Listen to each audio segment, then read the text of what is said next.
उमरू अय्यार और ताज खजाना episode number 4। मुझे तो वो शहंशाह ताज चाहिए जो इस पुरअसरार कुएं में गिरकर इसके तिलिस्मान पर पहुंच गया है। एक बार मुझे वो ताज मिल जाए तो मैं सामरी जादूगर के बनाए हुए तिलिस्मात को दोबारा इसी तरह कायम कर दूंगा ताकि इसके छुपाए हुए खजाना हमेशा वहीं महफूज रहें। मुझे यकीन है कि सामरी जादूगर की रूह मेरी इस बात को रद्द नहीं करेगी और मुझे इन तिलिस्मात के बारे में बता देगी। अफरासेब ने कहा, तो क्या अभी तक आपने सामरी जादूगर की रूह से मुलाकात करके बात नहीं की? मलका हैरत जादू ने कहा, नहीं शहंशाह ताज के बारे में मुझे आज ही इल्म हुआ है। अगर पहले पता होता तो अब तक मैं ना सिर्फ सामरी जादूगर से बात कर चुका होता बल्कि इसके तिलिस्मात में जाकर तिलिस्मात को ख़त्म करके शहंशाह ताज भी हासिल कर चुका होता।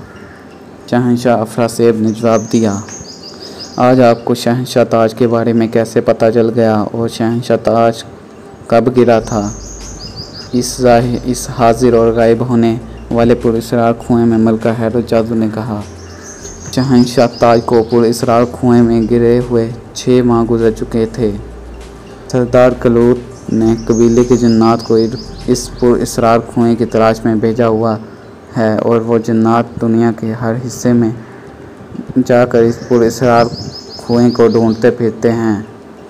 कल मुझे नींद नहीं आ रही थी तो मैं तहखाने में जादुई आईने के सामने चला गया था ताकि मैं जादुई आईने से ये मालूम कर सकूं कि आखिर वो दिन कब आएगा जब मैं सरदार अमीर हमजा की फ़ौज पर शिकस्त हासिल कर सकूंगा और वो दिन मेरे लिए जश्न का दिन होगा। तब जादुई आईने ने मुझे ये सारी हकीकत बताई थी। शहंशाह अफरासेब ने जवाब दिया, ओह, तो आप इस जादुई आईने से पूछ लेते हैं कि वो पुरअसरार कुआं अब दुनिया के किस हिस्से में नमूदार होगा और आप इस कुएं के तिलिस्मात से शहंशाह ताज कैसे हासिल कर सकते थे? मलका हैरत जादू ने कहा, मैंने पूछा था लेकिन मुझे जादुई आईने ने इसके लिए सामरी जादूगर की रूह से मशवरा करने का कहा है और अब मैं यही सोच रहा था कि मैं सामरी जादूगर की रूह से मिलकर इससे कैसे बात करूं। पुरअसरार कुआं के तिलिस्मात में इसका सदियों पुराना खजाना मौजूद है और सामरी जादूगर की रूह अब भी नहीं चाहेगी कि कोई इसके बनाए हुए तिलिस्मात में जाए और इसके ख़जानों को देखे। मैंने अगर इससे बात की और इसने इनकार कर दिया तो शहंशाह अफरासेब ने कहा, ओह, तो आप इसलिए अफरासूद और परेशान हैं? कहीं सामरी जादूगर आपको तिलिस्मात में जाने से मना न करते? मलका हैरत जादू ने कहा, हाँ, ऐसा हुआ तो मेरा वो ख्वाब कि मैं शहंशाह ताज हासिल करके खलूत कबीले का सरदार बन सकूं और इन जन्नात को अपना ग़ुलाम बनाकर इन्हें अपनी फ़ौज में शामिल कर सकूं और इनके ज़रिए सरदार अमीर हमजा की फ़ौज को शिकस्त दे सकूं। शहंशाह अफरासेब ने कहा, आप एक बार सामरी जादूगर की रूह से मिलकर तो देखें। आप इसके ख़जानों के लिए नहीं बल्कि गलती से गिरे हुए खलूत जन्नात के शहंशाह ताज के लिए जाना चाहते हैं। सामरी जादूगर की रूह को भला इस ताज से क्या दिलचस्पी हो सकती है? हो सकता है कि वो आपको पुरअसरार कुएं के बारे में बता दे कि अब इस बार वो कब और कहाँ ज़ाहिर होगा और आप इस कुएं से कैसे इसके तिलिस्मात में जा सकते हैं। ये भी मुमकिन है कि शहंशाह ताज तिलिस्मात में जाने के बजाय कुएं में ही पड़ा हुआ हो। आपने बस वो ताज हासिल करना है। हो सकता है कि सामरी जादूगर की रूह आपकी बात मान जाए और आपका काम आसान हो जाए। इस तरह परेशान और अफसुदा होकर बैठने की बजाय आपको एक बार सामरी जादूगर की रूह से जाकर मिल लेना चाहिए। मलका हैरत जादू ने कहा, हाँ, तुम ठीक कह रही हो। मुझे वाकई एक बार सामरी जादूगर की रूह से मिलना चाहिए। ज़्यादा से ज़्यादा इनकार कर देगी, लेकिन ये भी मुमकिन है कि वो खुद अपने तिलिस्मात में झांक कर देख ले कि शहंशाह ताज कहाँ है और हो सकता है कि वो मुझे ताज हासिल करने की इजाज़त दे दे। शहंशाह अफरासेब ने कहा, तो फिर आप आज बल्कि अभी जाकर सामरी जादूगर की रूह से मुलाकात करें ना जाने क्यों मुझे वो ताज आपके सर पर सजा हुआ दिखाई दे रहा है। मुझे ऐसा लग रहा है कि जैसे वो ताज मैं खुद आपके हाथों आपके सर पर सजा रही हूँ, और इस ताज के पहनते ही आप तिलिस्म होशरुबा के साथ साथ जन्नत की दुनिया के भी शहंशाह बन गए हैं, और आपकी ताकतों में हज़ारों गुना इजाफा हो गया है। मलका हैरत जादू ने कहा तो शहंशाह अफराज़ेब हंस पड़ा। आपकी ज़ुबान मुबारक हो मलका हैरत जादू। अगर ऐसा हुआ तो समझ लो मैं सिर्फ तिलिस्म होशरुबा और कलूज जन्नत कबीले का ही नहीं बल्कि सारी दुनिया का शहंशाह बन जाऊंगा, और जाहिर है आप मेरे साथ पूरी दुनिया की मलका होंगी। शहंशाह अफराज़ेब ने कहा तो फिर आप जाएं और एक बार सामरी जादूगर की रूह से मिल आएं। आप कहें तो मैं आपके साथ चलती हूँ।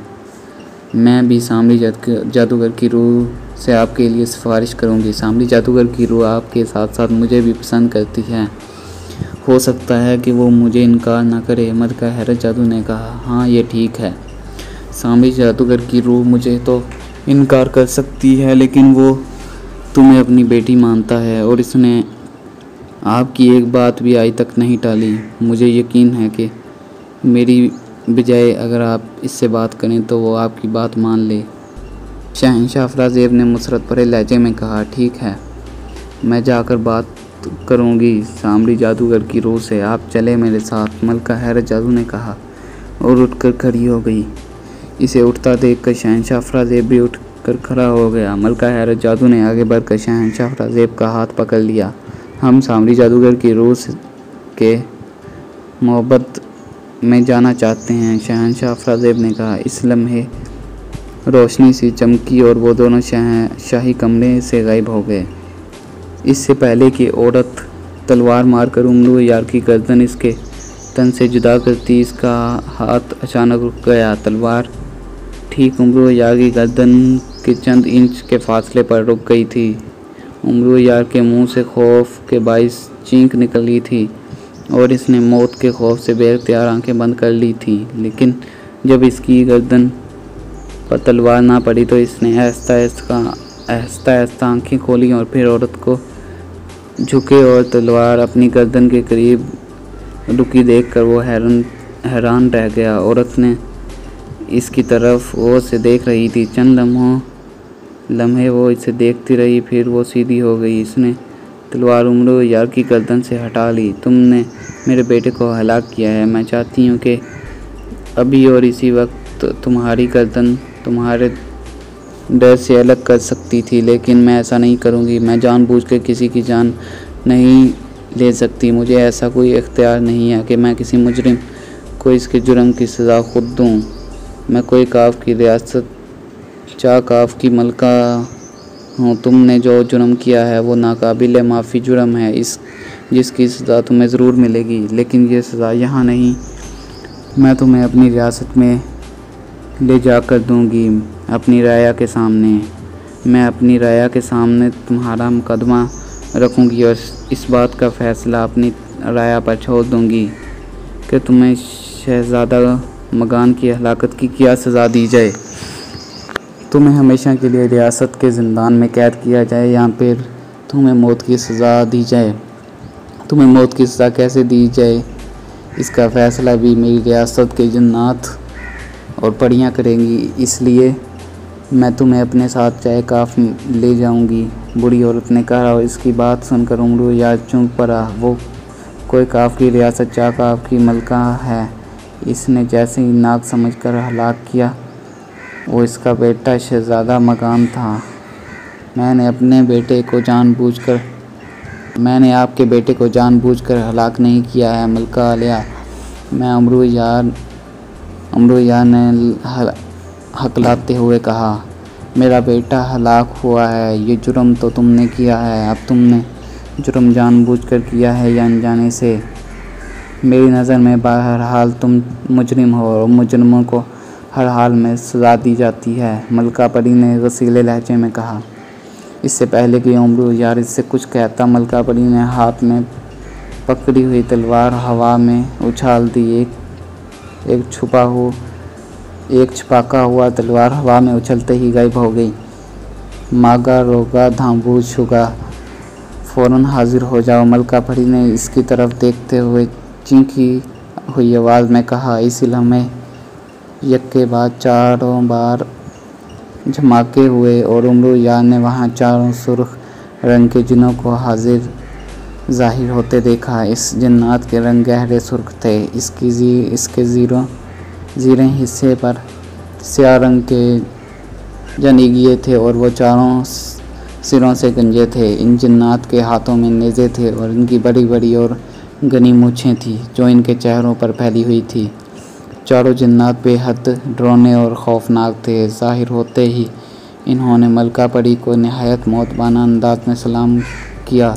यह आदिमजाद मुजरिम है, इसने हमारे बेटे शहज़ादा मकान को तीर मारकर हलाक किया है।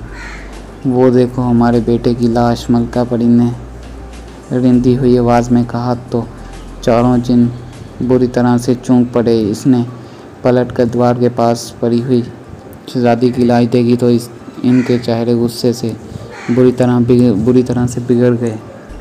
इस आदमजात को हमारे हवाले कर दें मलका आलिया, इसने हमारे शहज़ादे को हलाक किया है। हम अभी और इसी वक्त इसके टुकड़े उड़ा देते हैं। इन जिन्नात ने करते हुए कहा। नहीं, मैं चाहती तो मैं भी इसे इसी वक्त हलाक कर सकती थी, लेकिन अगर मैं इसे यहाँ हलाक कर दूँ तो ये इंसाफ नहीं होगा। इसने हमारे बेटे और चायकाफ के वली अहद को हलाक किया है, इसलिए ये जितना हमारा मुजरिम है इतना ही बड़ा ये हमारी रियासत का भी मुजरिम है, इसलिए हमने इसे ज़िंदा छोड़ दिया है। हम इसे रियासत में ले जाकर अपनी राया की अदालत में खड़ा कर देंगे। शहज़ादा मकान की हलाकत के बदले में इसके साथ क्या सलूक करना है इसका फ़ैसला रियाया करेगी। अगर रियाया चाहेगी तो इसी वक्त हलाक कर दिया जाएगा, वरना इसे हमेशा हमेशा के लिए पताल के ज़िंदान में कैद कर दिया जाएगा। मलका परी ने कहा। जैसा आपका हुक्म मलका आलिया, सुर्ख जिन्हों ने एक साथ कहा। वो उमरू यार को खा जाने वाली नज़रों से घूर रहे थे, जैसे इनका बस ना चल रहा हो और वो अभी उमरू यार के टुकड़े उड़ा दें। मागा डोगा, तुम हमारे बेटे की लाश उठाओ और इसे रियासत में ले जाओ, और तुम दोनों इस आदमजात को उठा कर ले जाओ और इसे पताल के ज़िंदान में कैद कर दो। मैं महल में जाकर शहज़ादा मकान की हलाकत और इसके मुजरिम के बारे में राया को बताने के लिए ऐलान आम करूँगी। कल सुबह मैदान सजाया जाएगा जिसके चारों तरफ चायकाफ की राया होगी और इनके दरमियान इस मुजरिम को खड़ा किया जाएगा और फिर इसी मैदान में फ़ैसला किया जाएगा शहज़ादा मकान के कातिल को क्या सज़ा दी जाए और इसे वहाँ बोलने का मौका दिया जाएगा ताकि ये अपनी सफाई दे सके।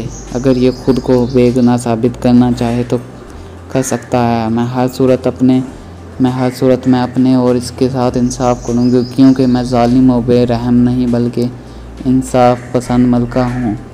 किसी के साथ नाइंसाफ़ी करना मुझे पसंद नहीं है। मलका परी ने कहा तो उमरू यार के चेहरे पर कदरे सुकून आ गया कि इसे बोलने और अपनी सफाई देने का मौका दिया जाएगा, वरना इसे ऐसा लग रहा था कि मलका परी इसकी कोई बात सुने बगैर इसे मौत की या फिर हमेशा के लिए पताल के ज़िंदान में कैद की सज़ा सुना देगी। जो हुक्म मलका आलिया, चारों जिन्नात ने एक साथ कहा और फिर दो जिन्नात शहज़ादा मकान की लाश की तरफ बढ़ गए और जबकि दो जिन्नात उमरू यार की तरफ आ गए। इनमें से एक जिन ने उमरू यार को कंधों से पकड़ा और दूसरा जिन उमरू यार के पैरों के पास आ गया। इन दोनों ने उमरू यार को उठाया और फिर वो उमरू यार को लिए हुए यगलत गायब हो गए। उमरू यार की आंखों के सामने अंधेरा छा गया। इसे यूँ महसूस हो रहा था कि जैसे दोनों जिन्नात इसे उठाए बिजली की सी रफ्तार से हवा में उड़े चले जा रहे हो। इससे तेज़ हवाओं के झोंकों के साथ जनाटेदार आवाज़ें भी सुनाई दे रही थी। काफ़ी देर तक वो खुद को इन जिन्नात के साथ हवा में उड़ाता हुआ महसूस करता रहा। फिर उसे यूँ लगा जैसे जिन्नात के उड़ने की रफ्तार कम हो गई और वो इसे उठाए बुलंदी से नीचे की तरफ जा रहे हों। कुछ ही देर में उमरू यार को ऐसा लगा कि जैसे वो इसे ठोस ज़मीन पर लटाया जा रहा है। इसकी आंखों के सामने अंधेरा छाया हुआ था। तारीकी इतनी ज़्यादा थी कि हाथ को हाथ तक सजाई न दे रहा हो था। दोनों जिन इसे ज़मीन पर लटाकर शायद पीछे हट गए थे। ये कौन सी जगह है? उमरो ने कहा, लेकिन जवाब में इसे कोई आवाज़ सुनाई ना दी। यहाँ कोई है? कौन है यहाँ? उमरो ने एक बार फिर कहा, लेकिन इस बार भी उसे कोई जवाब ना मिला। शायद जिन ने इसे वहाँ लटाकर वापस लौट गए थे। हो ना, अगर इन्हें जाना ही होता तो मुझे इन जंजीरों से ही आज़ाद कर जाते। इस तरह पड़े पड़े तो मेरा सारा जिस्म ही अकड़ जाएगा। अब मैं क्या करूं? उमरो ने परेशानी के आले में बड़बड़ाते हुए कहा। कोई है? कोई मेरी आवाज़ सुन रहा है? कोई है यहाँ? उमरो ने इस बार गला फाड़ कर चीखते हुए कहा, लेकिन इस बार इसे कोई जवाब ना मिला।